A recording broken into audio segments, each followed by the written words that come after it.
Bem, pessoal, eu sou Rafael Epifânio, professor de Física do cursinho Ideia. E na aula de hoje nós vamos aprender sobre ótica. Bom, mas o que é ótica? Ótica é a área da física responsável por estudar fenômenos relacionados à luz. Ou seja, a gente estuda fenômenos de reflexão, sombra, a visão, enfim, todos esses fenômenos que estão relacionados à luz. E ela é dividida em duas áreas principais, a ótica geométrica e a ótica física. Bom, eu falei que a ótica ela estuda os fenômenos relacionados à luz, né? Mas o que é a luz? Bom, a luz ela é uma onda eletromagnética, que diferente de outras ondas, como o som, que é uma onda mecânica, a luz ela não precisa de um meio para se propagar. A luz ela pode se propagar no vácuo. E essa propagação, quando ela está ocorrendo no vácuo, possui uma velocidade constante, que a gente chama de c, que é a constante da velocidade da luz, que ela é de aproximadamente 300 mil km por segundo. Ou você pode escrever também dessa forma, que é 3 vezes 10 oitava metros por segundo. E para o nosso estudo é interessante que a gente represente os raios luminosos. Nesses espaços aqui, onde não tem esses raios luminosos representados, há luz também. Mas seria muito difícil se nós precisássemos olhar para cada um dos infinitos raios luminosos que estão saindo aqui. Então a gente representa dessa forma, tá? Bom, e a luz ela vem de quê? A luz ela vem de fontes luminosas. Mas o que são fontes luminosas? São corpos que enviam luz. E esses corpos eles podem ser classificados quanto à natureza das seguintes formas, tá? Eles podem ser uma fonte primária ou uma fonte secundária. Bom, o que é uma fonte primária? É uma fonte que a luz sai dela, é uma fonte que emite luz própria. Um exemplo bem conhecido é o Sol, mas existem várias outras fontes primárias.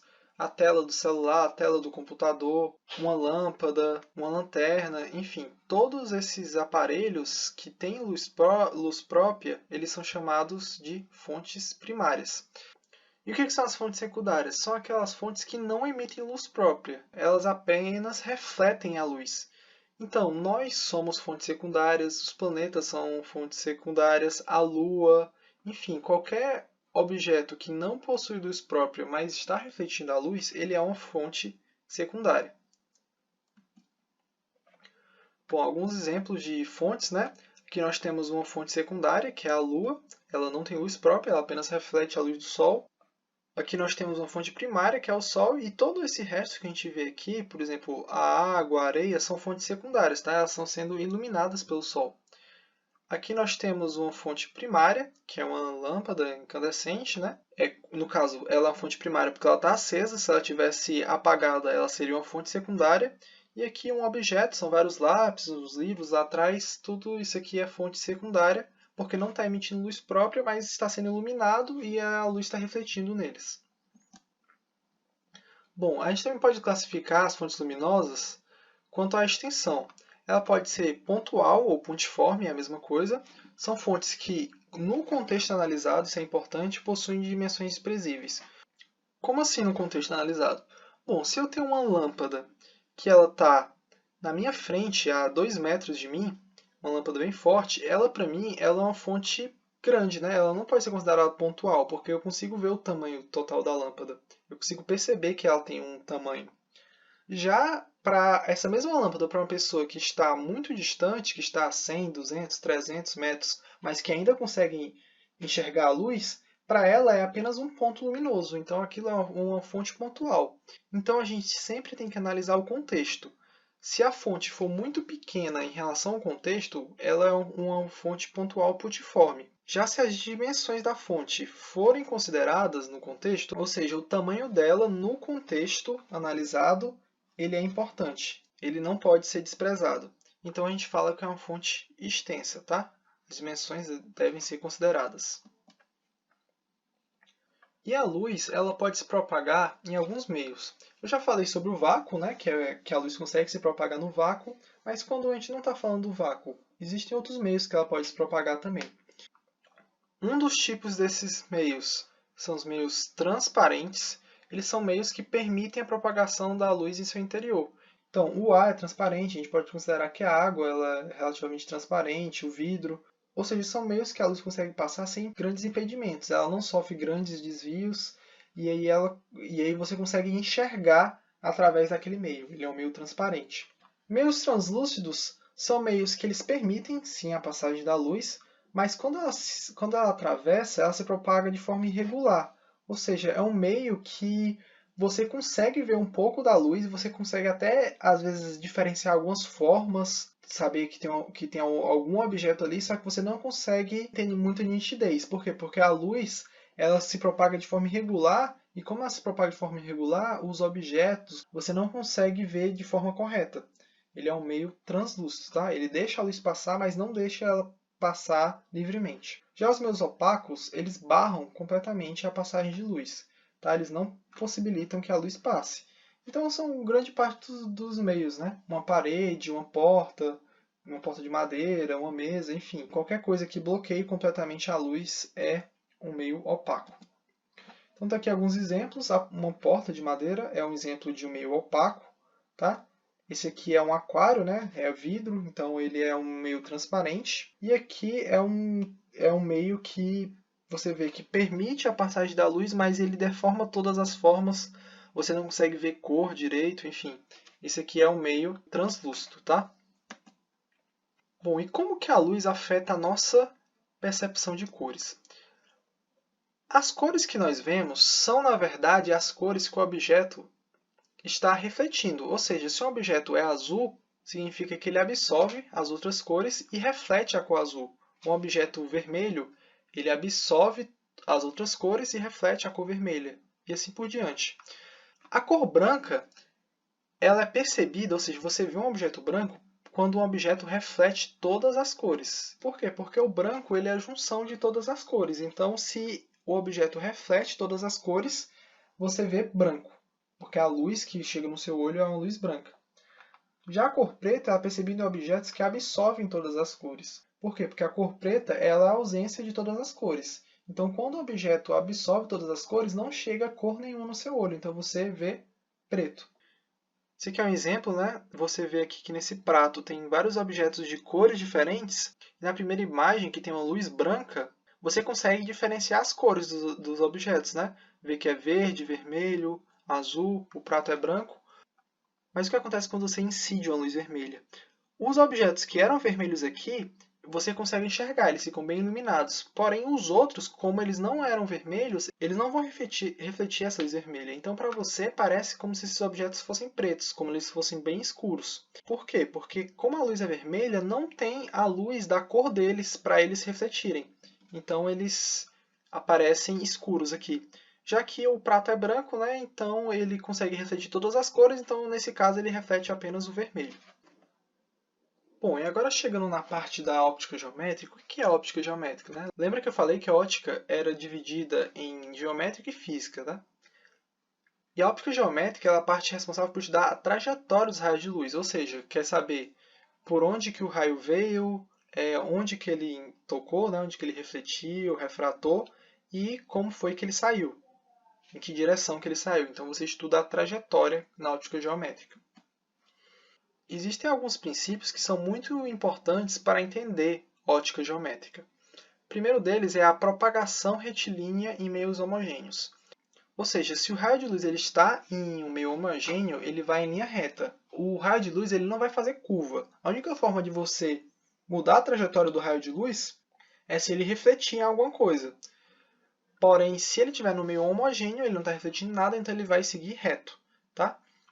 Aqui são alguns exemplos, tá? Então, se os raios estavam divergentes, eles vão continuar divergentes, vão continuar seguindo reto. Se eles estavam paralelos, vão continuar paralelos. Se eles estavam convergindo, ou seja, indo para o mesmo ponto, eles vão continuar convergindo, tá?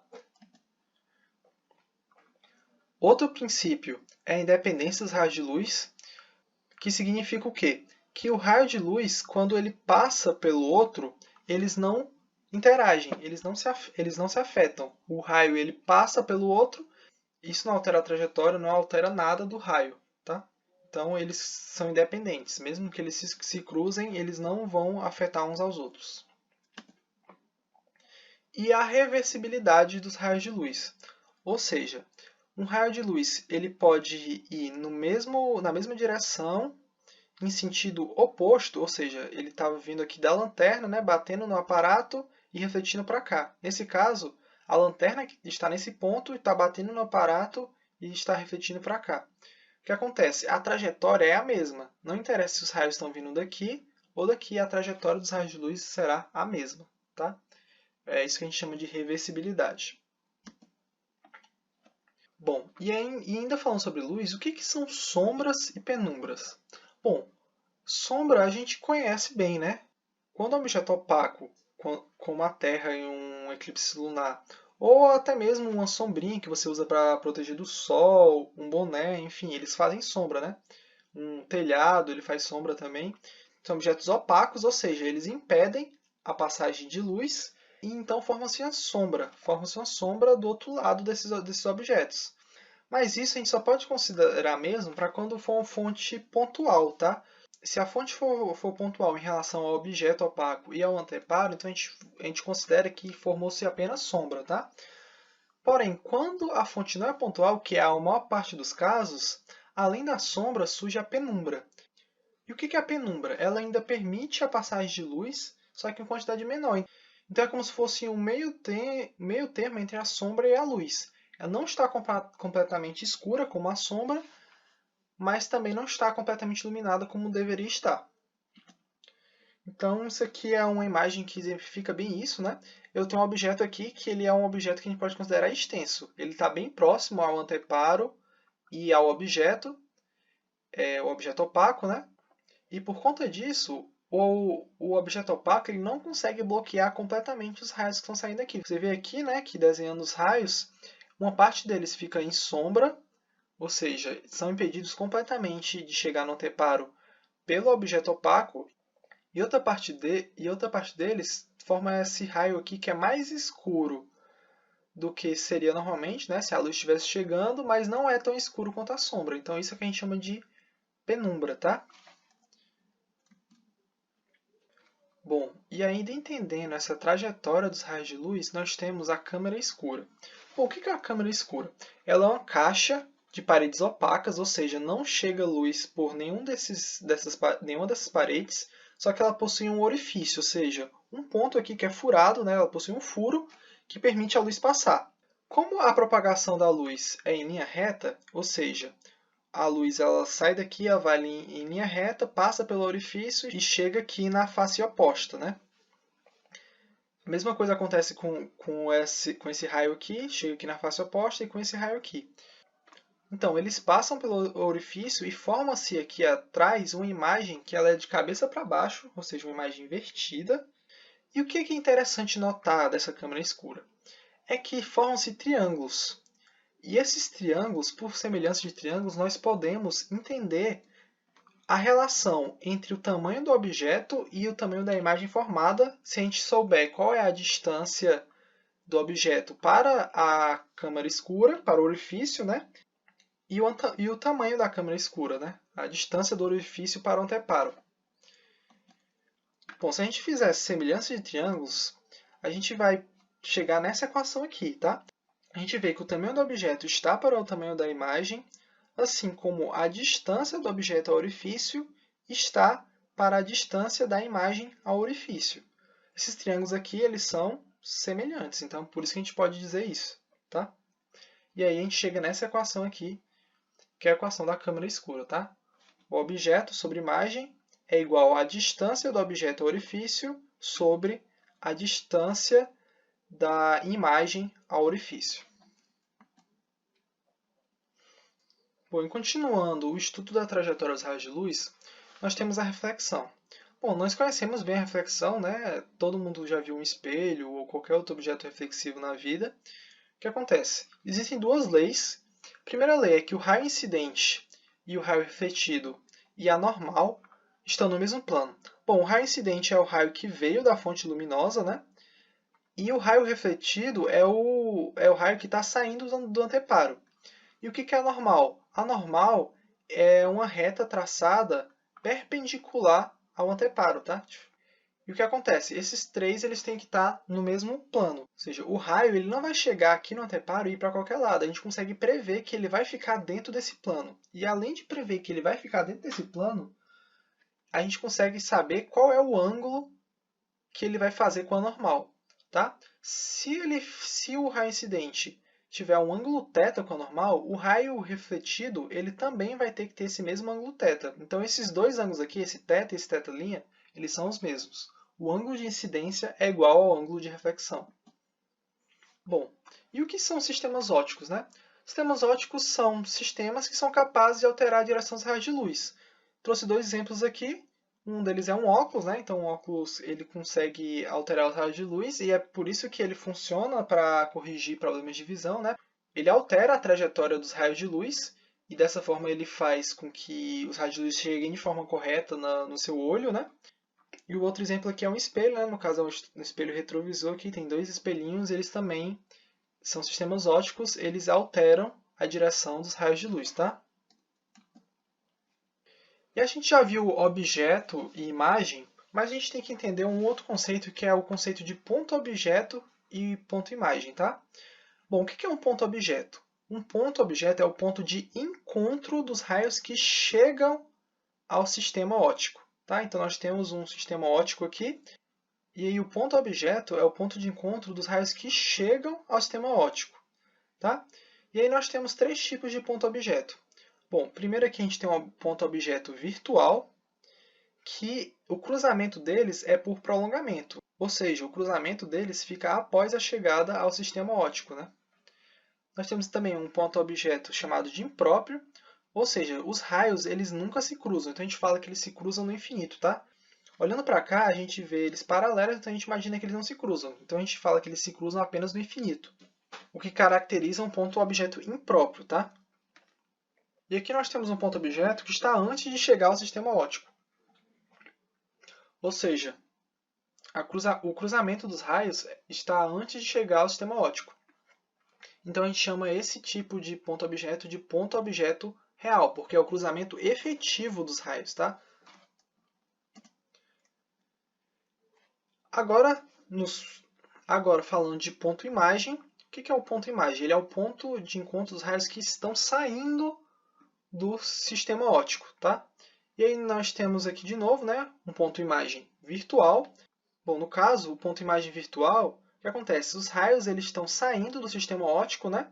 E é o prolongamento desses raios que estão saindo do sistema óptico que forma o ponto-imagem. Então, esse ponto-imagem é um ponto-imagem virtual, tá? Aqui no caso, a gente tem o ponto-imagem impróprio, mesma coisa do ponto-objeto, né? Eles não se cruzam, ou, no caso, a gente fala que eles se cruzam no infinito. E o ponto-imagem real é que os raios que estão saindo do sistema óptico são eles que se cruzam. Então, é o cruzamento efetivo dos raios, tá? Então é isso, pessoal. Essa foi a introdução à óptica. A gente ainda vai ver muito mais coisas daqui para frente, tá? Mas essa aula fica por aqui. Muito obrigado pela atenção e ótimos estudos!